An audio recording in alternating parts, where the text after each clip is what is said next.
Hi everyone, and welcome to another edition of Sid's Reviews. My name is Dale, and welcome to my channel, and today I'm very excited, but it's going to be a little bit different today. Right here I have two DACs. I have the Schiit Mod E3 DAC and also the Topping E30 DAC. Now, instead of doing just a straight review on both of these, I decided to do this video a little bit different. So today I'm going to be doing an overview, I guess, of these two DACs, giving you my thoughts, letting you know the differences in sound quality and specs and features of them both. And then I'm going to give you kind of my final thoughts on which one would work best for you. So without further ado, let's get into it.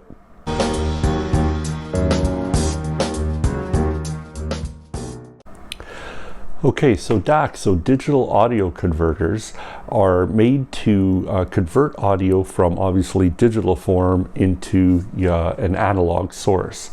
So as you know or may not know, most every digital component right now has a DAC built inside of them, whether it's a computer or an integrated amplifier that has digital inputs into it, or even your smartphone. Everything has a digital audio converter into it.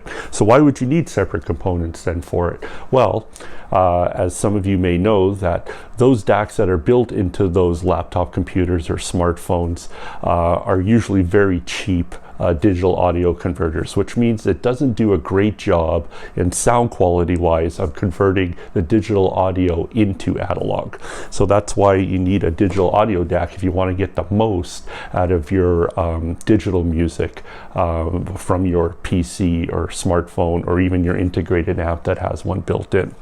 So anyway, these two items here I would consider entry-level DACs, as they're about a price point of around $100 or $150 US each. Now, these two are both similar form factors, so as you can see, they're pretty small. So you could use this either on a desktop, or you could put it into your main 2-channel system, or you could use it, into your TV as well, if you want to output from optical audio into one of these to get better sound out of your external or powered monitored speakers. You could do that. So let me start off with the similarities with these. Obviously the form factor is pretty similar on them. Price wise, they're fairly similar. This one retails for $99 US. And this one retails, I believe, now for $149 US. So it is, a little bit more money, obviously $50 more, but there's quite a few extra features that comes with this, and I'll explain that in a second. Let's start off first with the Mod E3. So this is the Mod E3, which I got about a year ago, and it's the entry-level DAC from Schiit Audio. If you haven't heard from Schiit yet, or never heard of that name, Google their website. It's actually a really good website, and they sell everything from DACs and headphone amps to power amps, and also even turntables, everything like that, preamps as well. And it's a direct-to-consumer website, so which means you can't purchase it anywhere except for online. They used to sell it on Amazon, but I believe they even pulled that. So now they do a direct to customer. Everything from Schiit Audio is made and assembled in the USA. It's all designed in the USA as well. So the build quality on this is very good. It's a nice metal construction. As you can see, it's very simple form factor. So there's just a little LED light here on the front of it, and then there's just a 3-way toggle switch on it. So it switches from USB to optical to coaxial. The back of this unit is fairly simple as well. So this is your output in here, and that goes so RCA output into your integrated amp or powered speakers. You have your coaxial input, so these are your two digital inputs, coaxial and the optical.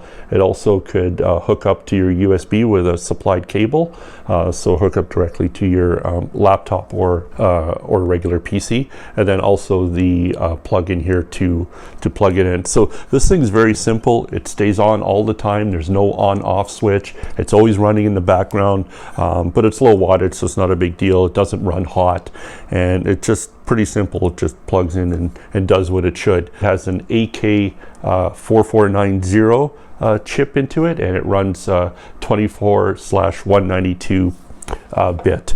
So it doesn't do any of the higher end codecs, but it can handle most of the general codecs very well into it. Okay, so now let's talk about the topping E30, which retails for $149 US, and that includes shipping on it. So this one is what they say is a DAC and also a preamp as well, so you can switch it to either mode. Right now it's in preamp mode, which means it's the DAC's always working in it, but the preamp means you can control the volume of the DAC. So if you're using this and you don't have an integrated amp, but you want to control the volume on this, you could hook this directly up just to a power amp, and then you have volume control on it as well, and obviously hook it up to your speakers, and then you kind of got your system there as well.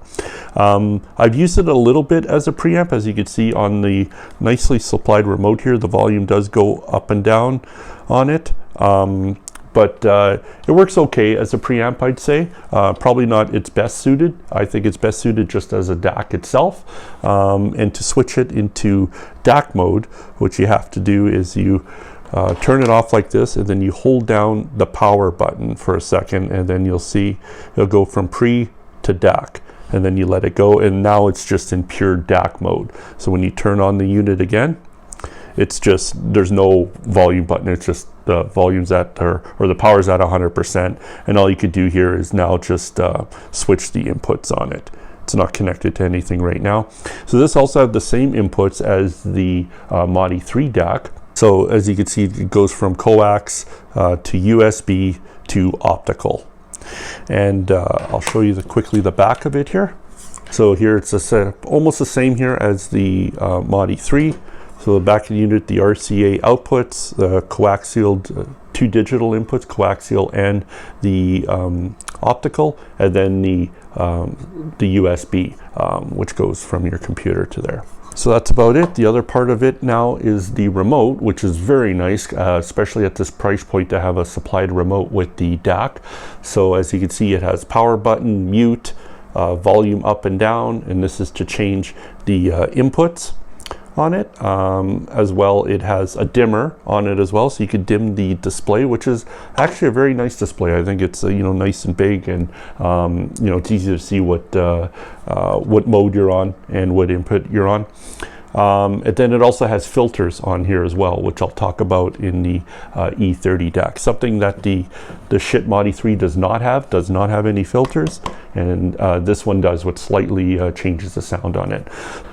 Okay, so for this part of the review, speaking of the sound, when I first purchased my first DAC and then eventually got my second one, I was really skeptical about how much this would change the sound difference. I mean, I've always listened to CD players just with listened to their internal DACs before I got into this hobby, like I said, in probably the mid 90s type thing. So I don't even think DACs, I didn't even know what a DAC was till probably 3 years ago. So I just always relied on the internal components in the CD player to convert that digital to audio, and I always thought, well, that's the way the sound is. If you want to get better sound out of a CD player, get a more expensive CD player. But now that I've purchased a DAC on it, I was kind of skeptical as to how much it's going to change that sound from the DAC that's in my internal components. And the results, I'd say, has been mixed. Now, let me explain to you. So if I use one of these DACs from the internal DAC that's on my IOTA VX integrated amp right now, I would say going from the IOTA VX DAC into either the topping E90 or the Schiit Magni, the differences are very subtle to my ears. Now, I'm not listening through it through headphones where you could probably distinguish the sound differences and stuff like that. I don't listen to headphones. I listen to speakers 99% of the time. And listening through my 2-channel system, putting in these DACs compared to the built-in one on the IOTA, I would say it's very subtle difference. It does play a little bit better through both of these, but it's pretty hard to tell, I guess, what my system. I don't have a super high-end system there, of course, but everything I'd say is entry level to mid-fi what I own, and the differences between this would be very subtle compared to that internal DAC. Now, hooking it from my Cambridge Audio CD player transport using the digital out into these, I would say there's a little bit more difference in there, which, you know, obviously just using the RCA outs from the CD player into the amp. I'd say the CDs sound a little bit cleaner, a little bit crispier, maybe a little bit more punchier on the bass using either one of these DACs compared to the internal DAC on the CD player. But again, I think it's pretty subtle. Now, where the biggest difference I see in using these DACs is obviously with the with like a PC. So you hook up your regular Windows laptop or Mac laptop, the DACs in there to me are very poor quality in there. Now, hooking up from USB into these and then hooking it up to my stereo, that's where I notice a big difference, especially playing files from like a high-res source like through Tidal or something like that. On those high-res sources, you really notice a difference using either one of these DACs. And of course, hooking it up from my iPhone, streaming, you know, music from there, going through that into this DAC, into my amplifier. Yes, I do notice the difference in those. It's definitely way better than using Bluetooth. When you hook it up all direct through these things, there is a big difference through it, and there's definitely audio there that I could tell. Everything's more punchier, crispier, tighter sound. The gain's a little bit louder as well. It's just all better, and that's very audible. I can notice that. Now, the difference between these two, to me, it's very subtle. I think they're both great. I think they both have very, very good sound to it. There's nothing wrong with it. Everything plays clean. But picking one sound over this, man, to my ears, I could hardly tell. You know, because this one has about, I think, 4 or 6 different filters on it. Even that, rolling the filters on it, I could hardly tell any difference from it, especially from my speakers. If I tried it, like I said, with headphones, maybe I could distinguish something, but I haven't heard that much of a difference on it. I know there's other reviewers that say, you know, slow roll off versus fast roll off. I could hear it. Maybe they have better ears than me. Maybe they have higher resolution, you know, audio gear than I do. But for this entry level DACs, the sound is better, but it is subtle between these two anyway. One other thing that I really notice using these DACs is, so right now I use this one in my 2-channel stereo system, and they're in between either my my phone streaming music from it or my CD player. And this one, actually, I use it upstairs on my LG OLED TV. So instead of having the sound coming out to through my TV speakers, I use this DAC, and I use optical out into optical here, and then RCA's to my powered monitored Klipsch RP M15 speakers in there. Now, when I use that, I notice a big difference using from the DAC in here to the DAC that's built in those powered monitored Klipsch speakers. This, using it in between it, is a big difference. You can clearly hear it on movies, just the punch, the dynamics of it. This thing for $100 is well worth the upgrade. Okay, now comparing both DACs here, and I guess one of the big questions always is, well, Dale, you know, if you're going to choose one of the two here, which one would you purchase? This one at $150 US, or this one at $99 US plus shipping? So it's probably $120, I imagine, in the lower 48 states. I know in Canada here, when I purchased these two, this was about $190, and this one, it came to my door after shipping and duty and everything, was about $180. So let's call it a wash for us in Canada. In the US, it's probably a difference of $20 or $30 in between the two, this one being a little bit more expensive. But with the extra features that come with it, obviously the remote, no remote. This one has a preamp built into it if needed. This one does not. This one has a display on it. This one does not.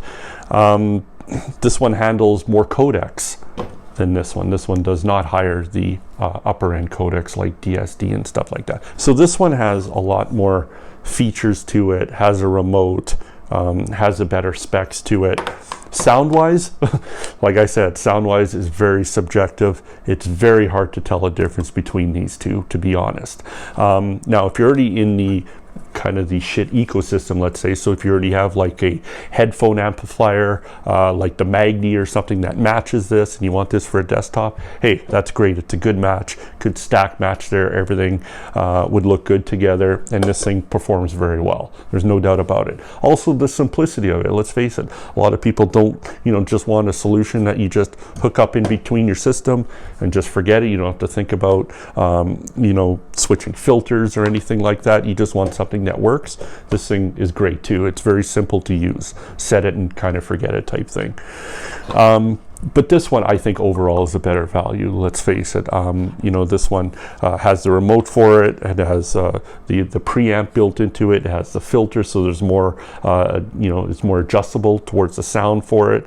Has the same amount of hookups as it, but it brings it over the edge, I think, with the supplied remote that controls everything, and also the display on this, and also the extra features on it. So I think overall this is the better value, but sound wise I think they're very similar. So that's it, guys. That's the comparison and sound review, I guess, on the Topping E30 and the Schiit Mod E3. This one retails $149 US. This one retails for $99 US plus shipping.